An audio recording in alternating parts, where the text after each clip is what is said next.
Level 1. The boot. The plane lands at 2 a.m., no stars, no runway lights you can see, just the sudden jolt of wheels on tarmac and a man in a black balaclava pulling you out of your seat by the collar. You don't know which country this is. They told you it was logistics support. The recruiter had a gold watch and a smile that never reached his eyes. He said you'd guard a warehouse. Maybe drive a supply truck. That was a lie. You're handed a rifle. It's older than you are. The safety is held on with electrical tape. The man handing it over doesn't look at your face. He looks at your hands, checking for tremors. You keep them still. Your first post is a concrete barrier at a gate. The temperature is 110 degrees. Your body armor is someone else's sweat.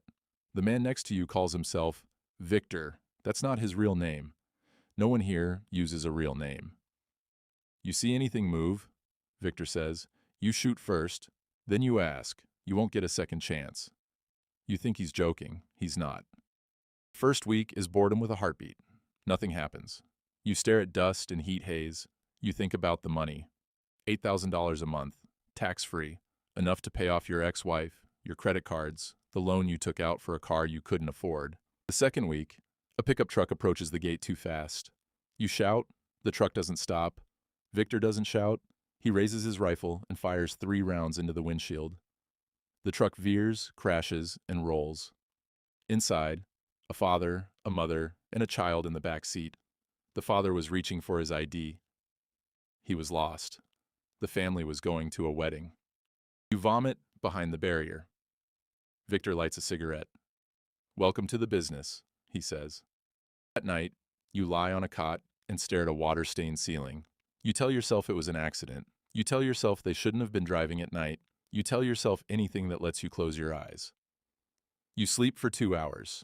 You wake up still holding the rifle. Level 2, the operator. 1 year in, you've stopped counting bodies. Not because you're a killer, because you've learned that counting is what breaks you, so you don't. You're promoted to a 4-man team. Your call sign is Ghost 3. You don't know why. You never will. The missions are cleaner now. You don't guard gates anymore. You visit compounds at 3 a.m. You kick doors. You zip-tie hands. You hand off the targets to men in civilian clothes who never say thank you. The money is $22,000 a month now. You've wired most of it to an account in the Caymans. You told yourself it was for retirement. You're lying. You spend $400 a week on whiskey you drink alone in your shipping container. You spend another $200 on satellite calls to your mother. You tell her you're working security in Dubai. She asks when you're coming home. You say soon. You've been saying soon for 10 months. Your team leader is a man named Davis. He's done 6 tours. He has a wife in Texas and a girlfriend in Bangkok. He keeps photos of both in his helmet liner. He says it reminds him what he's fighting for. You don't ask which one. One night, you're tasked with securing a high-value individual from a village near the border. The intel says he's a bomb maker. The intel comes from a local who was paid $200. The intel is always wrong. You kick the door. The man inside is 70 years old. He has no hands. Lost them in a farming accident a decade ago. He is not a bomb maker. But your orders say exfil or eliminate, and you're 400 miles from the nearest chain of command. You look at Davis. Davis looks at his watch. We don't have time to verify, he says. You zip-tie the old man's wrists. You drag him to the helicopter. He's crying. You can't hear it over the rotors. 3 days later, you learn he was released to a partner force. You know what that means. You stop asking about him. That night, you write a letter to your mother. You don't send it. You burn it in a coffee can. The person who wrote that letter doesn't exist anymore. Level 3, the tactical coordinator. You're off the ground now. You sit in a windowless room with 12 screens and a headset. Your job, direct 4 teams simultaneously across a 200-kilometer battle space. The money is $45,000 a month. You don't think about the money anymore. It's just a number, like the numbers on the screens. You have a new title, Targeting Coordinator. You identify, track, and authorize engagements. You never pull a trigger, but you decide who lives and who dies 17 times a day before lunch. The psychological shift happens slowly. You don't notice it until one Tuesday afternoon when you approve a drone strike on a vehicle. The feed shows the vehicle exploding. A secondary explosion, possibly munitions, possibly a fuel tank, possibly a family inside a second car you didn't see. You mark it as collateral damage, unconfirmed, and move to the next target. Your supervisor, A former colonel named Reese watches your screen. He nods once. You're getting it, he says. You don't know what it is, but you know it's not mercy. The compromise is compound. You stop verifying sources. You trust the pattern of life analysis even when you know the analysts are 18 years old and have never been outside Virginia. You stop asking why a military-age male is anyone carrying a phone. You accept that guilty until proven alive is the standard. One night, you review a strike from 3 weeks ago. You watch it 3 times. On the 4th viewing, you notice a child's bicycle next to the rubble. You close the file. You don't tell anyone. That night, you drink less than usual, because drinking means you still feel something, and feeling something is a liability. You tell yourself, I am a professional. Professionals don't dream about bicycles. Level 4. The regional manager. You're promoted to regional operations manager.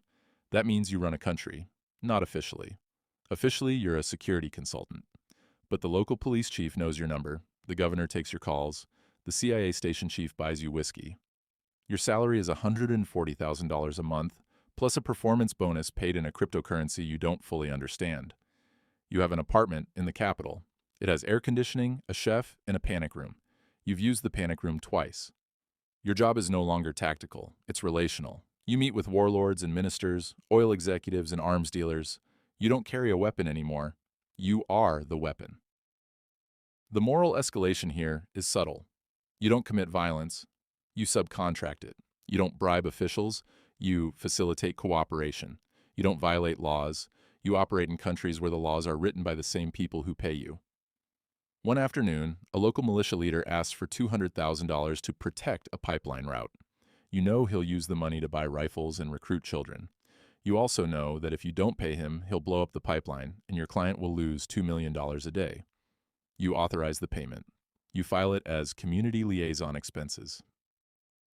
That night, your chef serves you grilled fish and white wine. You eat it in front of a movie you're not watching.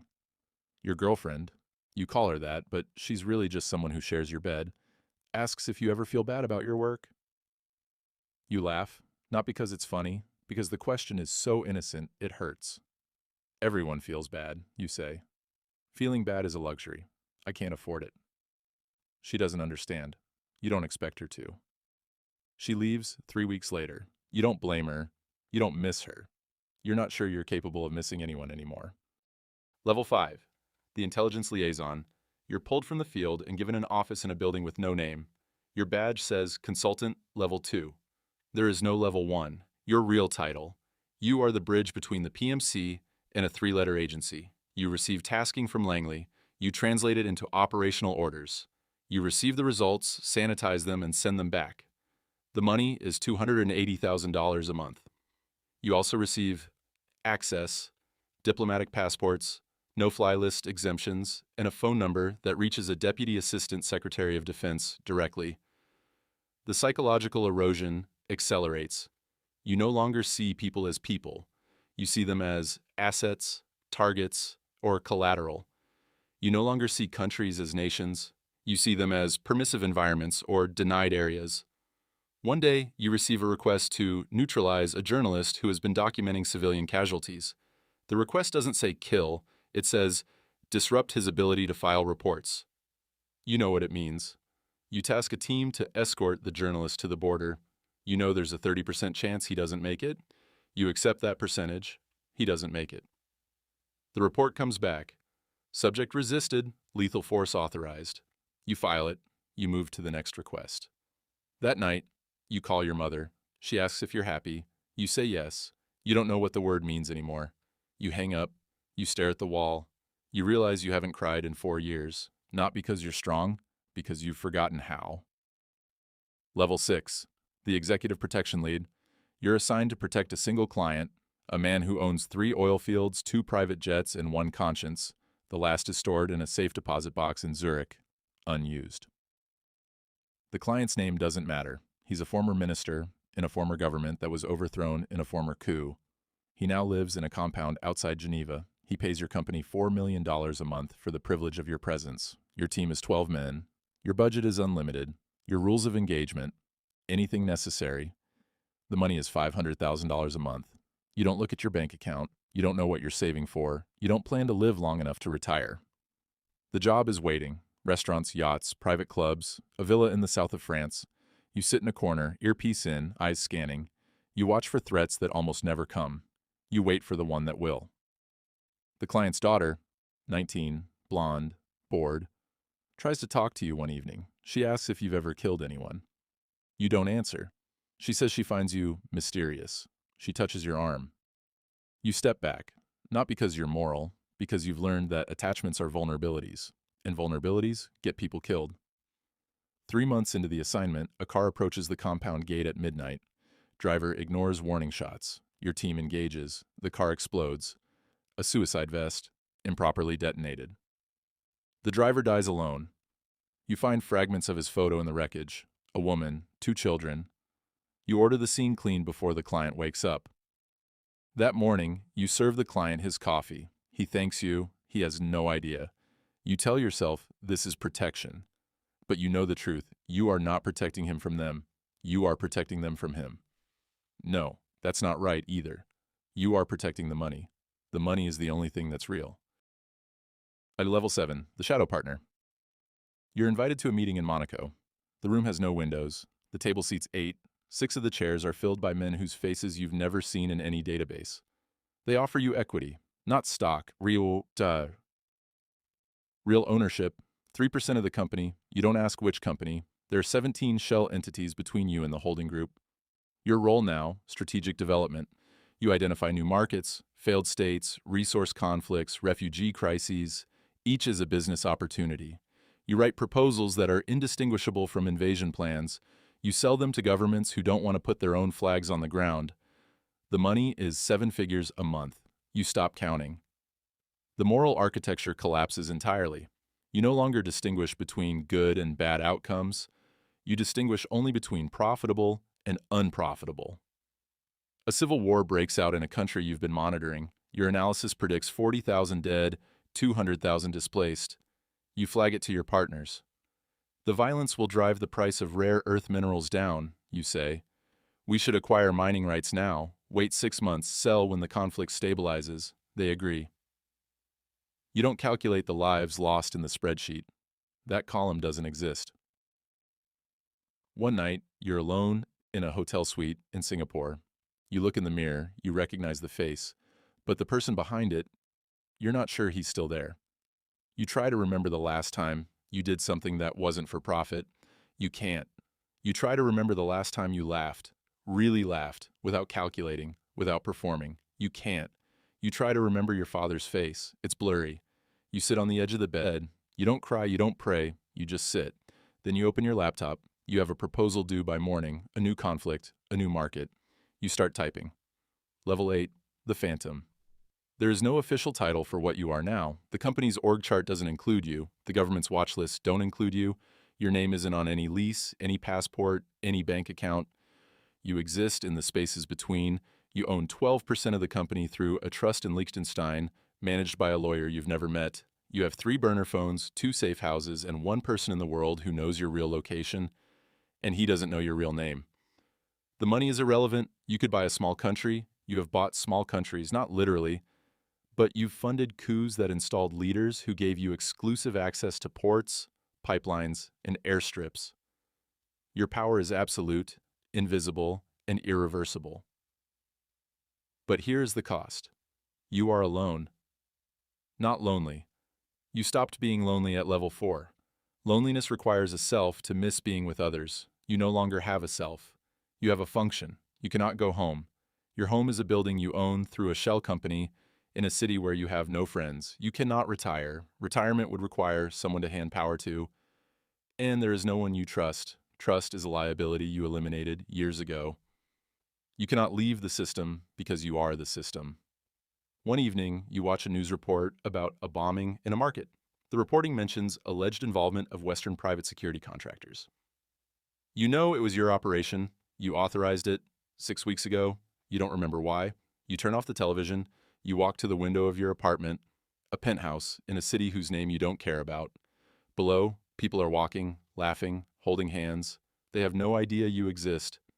You used to be one of them, a long time ago, before the first plane landed at 2:00 a.m., before the gate, before Victor's cigarette. You wonder what happened to Victor. You don't look him up. Looking up is attachment. Attachment is the enemy. You sit in the dark. You don't drink. Drinking is for people who still feel something. You feel nothing. That is the myth. That is the summit. Not power, not money, not fear, just a quiet room, a window, and the complete absence of anything that could hurt you. Because the only thing left that could hurt you is yourself. And you killed that person so long ago, you can't even remember his name. The cycle continues. Somewhere, a cargo plane lands at 2:00 a.m. No stars, no runway lights. A young man steps off the ramp. He's 23, he has debt, a broken marriage, and a recruiter's promise about logistics support. He's handed a rifle with electrical tape on the safety. He's told to guard a gate.